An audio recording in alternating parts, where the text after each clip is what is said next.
नमस्कार दोस्तों, स्वागत है आप सभी का। आज की वीडियो में बात करेंगे यस बैंक और बंधन बैंक के बारे में। तो कमेंट आया होता है दोनों बैंक को लेकर, तो आज की वीडियो में इनके बारे में बात करेंगे। यस बैंक से शुरुआत करते हैं। तो ये स्टॉक जो है काफ़ी टाइम से कंसोलिडेट कर रहा था और अभी जो है इसने यहाँ पे ब्रेकआउट देके ऊपर गया हुआ है स्टॉक। ठीक है, यहाँ पे देखो ब्रेकआउट देके रिटेस्ट करके वापस ऊपर गया हुआ है, प्रॉपर ब्रेकआउट दिया हुआ है। अगर आप यहाँ से देखो तो 30% के रिटर्न इजीली बना दिए स्टॉक ने। तो यहाँ पे भी देखो ब्रेकआउट की ट्राई किया था, पर यहाँ पे जो कि ये गैप था, तो मैं नीचे करूँ तो यहाँ पे गैप था, तो ये ब्रेकआउट नहीं था, ये गैप फिल का ट्रेड था। तो गैप से भी काफ़ी आइडिया लग जाता है कि अगर पहले गैप रहा है तो स्टॉक में, तो वो ब्रेकआउट जो है वो होगा या ब्रेकडाउन जो है वो फेल तो नहीं हो जाएगा कहीं। तो ये ब्रेकआउट नहीं था, ठीक है, ये गैप फिल का ट्रेड था। और उसके बाद से स्टॉक अभी देखो ये अभी सपोर्ट पे ले रहा है और इसका जो है यहाँ पे रेसिस्टेंस भी रहा है, ठीक है, यहाँ पे प्रीवियस, और वहीं से जो है स्टॉक नीचे आया हुआ है। अभी करंटली आप देखो तो यहाँ पे ट्रेंड लाइन पे ड्रॉ कर सकते हो।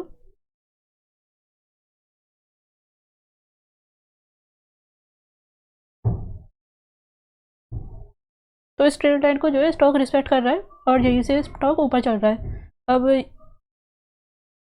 यहाँ से देखो तो स्टॉक जो है हाइयर हाई बनाता जा रहा है, तो स्टॉक बुलिश है, इसका मतलब कंटिन्यूसली हाइयर हाई बना रहा है स्टॉक। यहाँ से अगर देखो ये तो इसका सपोर्ट रहेगा, ठीक है, जो रेजिस्टेंस भी रह चुका है और यहाँ पे रिटेस्ट भी किया हुआ है। तो यहाँ से अगर स्टॉक गिरता है तो इस ट्रेंड लाइन तक आ सकता है और यहाँ से रिवर्सल देके और ऊपर जा सकता है। और जो है इसका जो टारगेट रहेगा, पहला टारगेट तो यहाँ पे रहेगा और जो सेकंड टारगेट है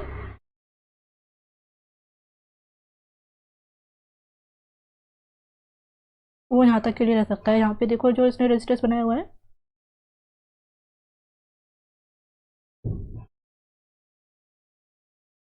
देखो इसको एक बार डेली चार्ट पे देख लेते हैं इसके गिरने का रीज़न क्या है।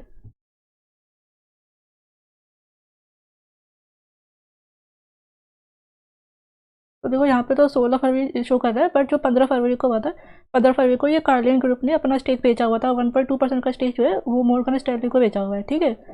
तो आप देखो तो 15 फरवरी यहाँ से स्टॉक लगातार नीचे गिर रहा है। और एक और रीज़न है स्टॉक में गिरने का, एक न्यूज़ आई हुई थी, ये जो है ब्रोकरेज फर्म गोल्डमैन, इनने यस बैंक को सेलिंग की साइड बोला हुआ है, सेलिंग का सिग्नल दिया हुआ है, ठीक है।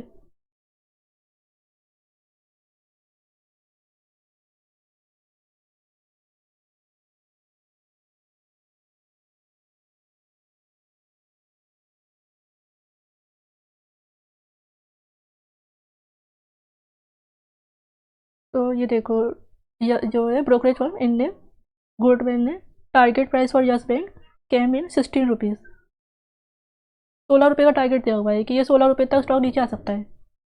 और अगर आप देखो तो यहाँ पे 16 रुपये के आसपास ही जो है इसका ट्रेड लाइन का सपोर्ट भी है। तो स्टॉक को जो है ये न्यूज़ फैला के बस पैनिक क्रिएट किया जा रहा है, ताकि यहाँ पे जो स्टॉक को नीचे ला के वापस से बाइंग करी जाए, माल भरा जाए लोगों के द्वारा। और जो है रिटेलर्स का स्टॉप लॉस यहाँ पे काट के स्टॉक को नीचे से वापस बाय करके ऊपर ले जाया जाएगा। और वीकली में देखते हैं एक बार, ठीक है।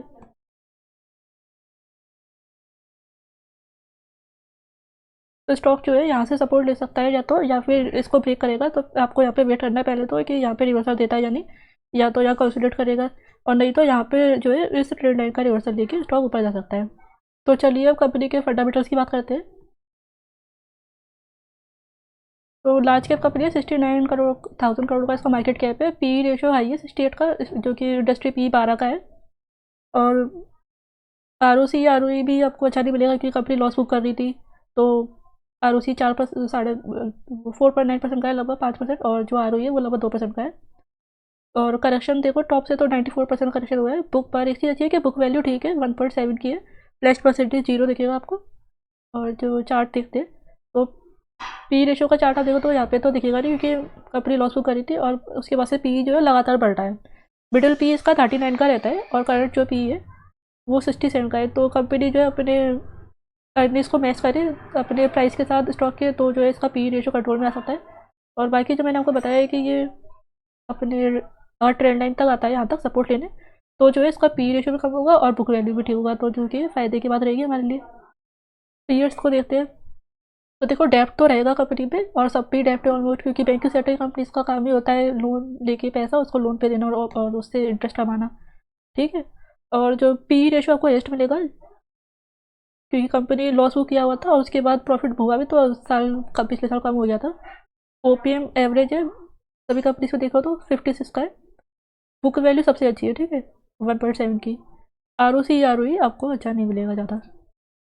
अब जो है क्वार्टर्स की बात करते हैं रिजल्ट्स की, तो रेवेन्यू देखो तो हाइस्ट है बोले 6,900 करोड़ का, बट इंटरेस्ट कंपनी का बढ़ रहा है लगातार, 4,900 करोड़ का तो इंटरेस्ट ही दे रही है, तो इसलिए जो है इनका जो फाइनेंशियल प्रॉफिट है वो नेगेटिव में आ गया है, -13% का जो है इनका फाइनेंशियल मार्जिन है। और नेट प्रॉफिट की बात करें तो नेट प्रॉफिट बढ़ा हुआ था जून 2023 तक, और उसके बाद से घटा, देन अगेन जो है बढ़ा हुआ है। और सबसे ज़्यादा जो कंसर्न की बात थी, जो कंपनी का एनपीए बढ़ गया था, जिसकी वजह से जो है आपको पता ही है कंपनी का जो स्टॉक प्राइस है वो 400 से 404 रुपये आ गया था।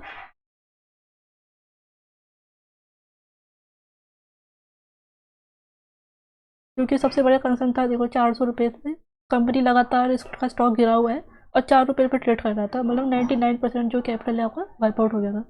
तो वो एनपीए का इशू था, क्योंकि बैड लॉस दिए होते कंपनी ने। ग्रॉस एनपीए आप देखो तो यहाँ पे 15.5% और नेट एनपीए 5.5% के लगभग था, क्योंकि एक तो कंपनी पहले से एनपीए की प्रॉब्लम से जूझ रही थी, कंपनी का जो है लॉस भी बुक किया उस चक्कर में, और फिर कोविड भी आ गया, और जो है कोविड की पहली लहर दूसरी लहर इन सब चीज़ों के चक्कर में एनपीए बहुत बड़ा हुआ था, कंपनी लगातार लॉस बुक कर रही थी। और जो है एनपीए अब कंट्रोल में आ गया, और अब जो करंट एनपीए वो ग्रॉस एनपीए 2 का है, और जो नेट एनपीए वो देखो 1% आ गया था, देन 0.8% एंड 1%, अब जो है 0.9% है। तो देखो कंपनी अपने एनपीए के इशू से तो बाहर आ चुकी है। एक तो क्वार्टर्स और एनपीए इंप्रूव कर ले तो वो 0.7 के आसपास आपको दिख सकता है इनका नेट एनपीए, तो जो है कंपनी अच्छी खासी प्रॉफिटेबल हो सकती है। ईयरली बेसिस पे प्रॉफिट एंड लॉस देखते हैं तो देखो यहाँ पे जो इनका ये फ्रॉड सामने आया था यस बैंक का, तो स्टॉक का जो रेवेन्यू है वो गिरा हुआ था कंपनी का, और उसके बाद से जब एसबीआई ने एक्वायर किया और सारी चीज़ें ठीक होनी शुरू हुई, एनपीए का ठीक होना शुरू हुआ, तो जो है रेवेन्यू बढ़ रहा है, 22,000 करोड़ से 26,000 करोड़ हो गया है। फाइनेंशियल प्रॉफिट अभी भी जो है वो लॉस नहीं है, क्योंकि फाइनेंशियल मार्जिन आप देखो 13% माइनस है। अदर इनकम जो इनकी रेगुलर आ रही है, यहाँ से अदर इनकम कम हुई है, क्योंकि जो इन्हें अपनी इन्वेस्टमेंट सेल करी होगी, जो अपना एनपीए का जो लोन्स वगैरह है उस चक्कर में प्रोविजन की वजह से, तो उनकी अदर इनकम कम हुई, और उसके बाद से दोबारा कंपनी ने इन्वेस्टमेंट शुरू करी, तो दोबारा इनकी जो है अदर इनकम 4,500 करोड़ की आ रही है। तो जो नेट प्रॉफिट है वो देखो आप 2022 में बढ़ा हुआ था, उसके बाद अगले साल घटा हुआ है, क्योंकि जो है फाइनेंशियल मार्जिन ज़्यादा हो गया है माइनस में, और ऊपर से जो है इंटरेस्ट भी ज़्यादा दे रही है कंपनी, पर इस बार जो है अदर इनकम बढ़ी है काफ़ी, और इस वजह से जो है इनका जो नेट प्रॉफिट है वो 1,024 करोड़ का है। तो देखो एनपी का जो इशू था, जिस वजह से कंपनी ने यहाँ पे तो इतना ज़्यादा लॉस बुक किया था, 16,000 करोड़ का, जो 16,400 करोड़ का माइनस में, इतना तो इतने सालों में कमाया भी नहीं जितना इस एक साल में लॉस बुक कर लिया है। उसके अगले साल 3,000 करोड़ का लॉस, 3,400 करोड़ का, उसके बाद कंपनी प्रॉफिटेबल होना अब शुरू हुई है, ठीक है। तो बैलेंस शीट देखते हैं, तो बैलेंस शीट देखो तो आप जो रिजल्ट्स है कंपनी के वो घटे हुए थे, क्योंकि इनका जो फ्रॉड सामने आया था, तो फिर एनपीए बढ़ा हुआ था, प्रोविजंस की वजह से रिजल्ट्स के थ्रू जो है सारी चीज़ें सॉल्व आउट की गई होगी। और बोरोइंग्स की आप बात करो तो ये चीज़ अच्छी है कि लॉन्ग टर्म बोरोइंग्स जीरो हो गई है, बाकी अदर बोरोइंग्स जो है वो बढ़ी हुई है, और करेंटली 2,95,000 करोड़ की है। तो जो इनका बोरोइंग जो डेप्ट टू इक्विटी रेशियो है वो 7.4 का है, ठीक है। और फाइनेंशियल सेक्टर कंपनी है तो आप डेप्ट को इग्नोर कर सकते हो, बाकी जो है इनका नेट जो इंटरेस्ट दे रही है वो काफ़ी ज़्यादा दे रही है कंपनी, तो इस वजह से जो इनका फाइनेंशियल मार्जिन तो बिल्कुल नेगेटिव है, और एनपीए कम हो गया है, इसलिए जो इनका और जो अदर इनकम आ रही है रेगुलर, उस वजह से इनका नेट प्रॉफिट बढ़ा हुआ है। तो कंपनी इंटरेस्ट को कम करना पड़ेगा, वरना फिर जो है नेट प्रॉफिट थोड़ा सा भी अगर आपको पता है अदर इनकम ऊपर नीचे हुई तो नेट प्रॉफिट जो है वो भी नेगेटिव हो जाएगा।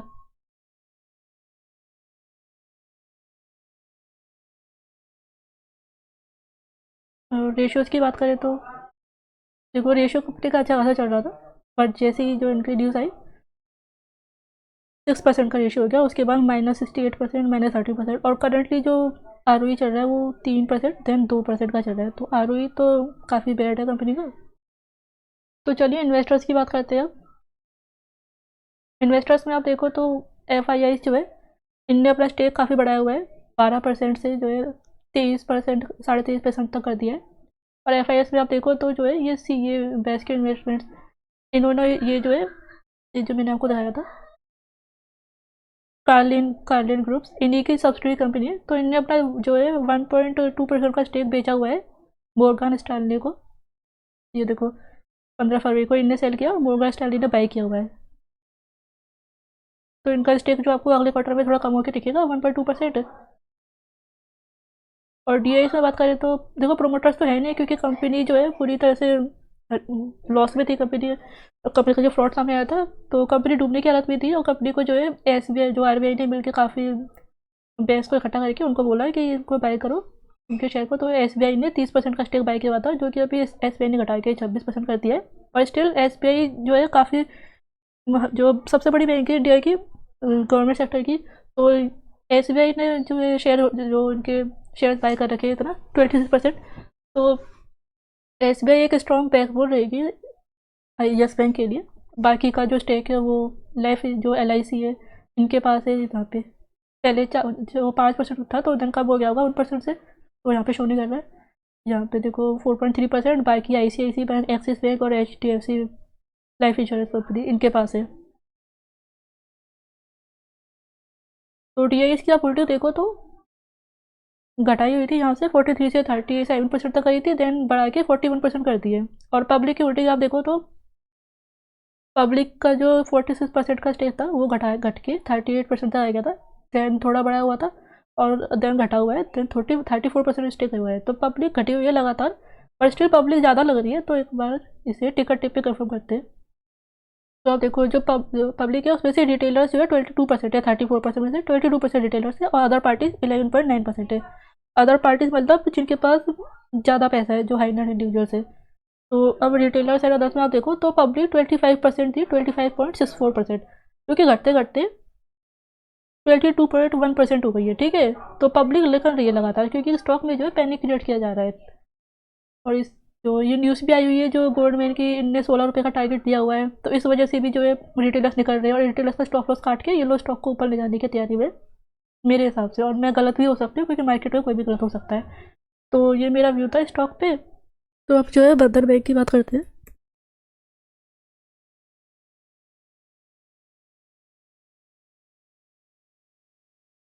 इस पर वैसे मैंने वीडियो बनाया हुआ है।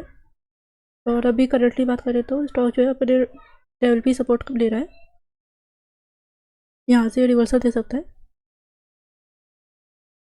देन जो इसके टारगेट्स रहेंगे, फर्स्ट टारगेट जो है देखो यहाँ तक आ सकता है स्टॉक।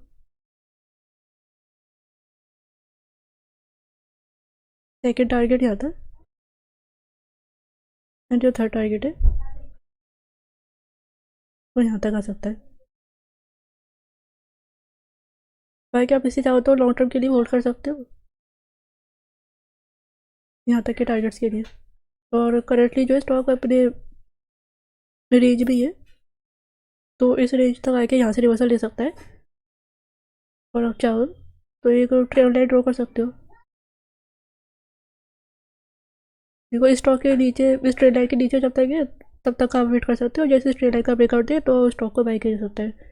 और इसका अदर बैंक का डिटेल वीडियो चाहिए आपको तो जो आपको स्क्रीन पे वीडियो दिख रहा है उस पर क्लिक करके देख सकते हो। तो ये मेरा व्यू था इन दोनों स्टॉक्स पे। अगर आपको बाई और सेल करने की मेरी कोई रिकमेंडेशन नहीं थी, अगर बाई और सेल करना है तो आप अपना एनालिसिस करिए या फिर अपने फाइनेंशियल एडवाइजर से डिस्कस करिए।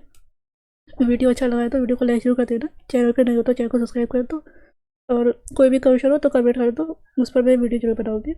Thank you for watching the video, मिलते हैं नेक्स्ट वीडियो में।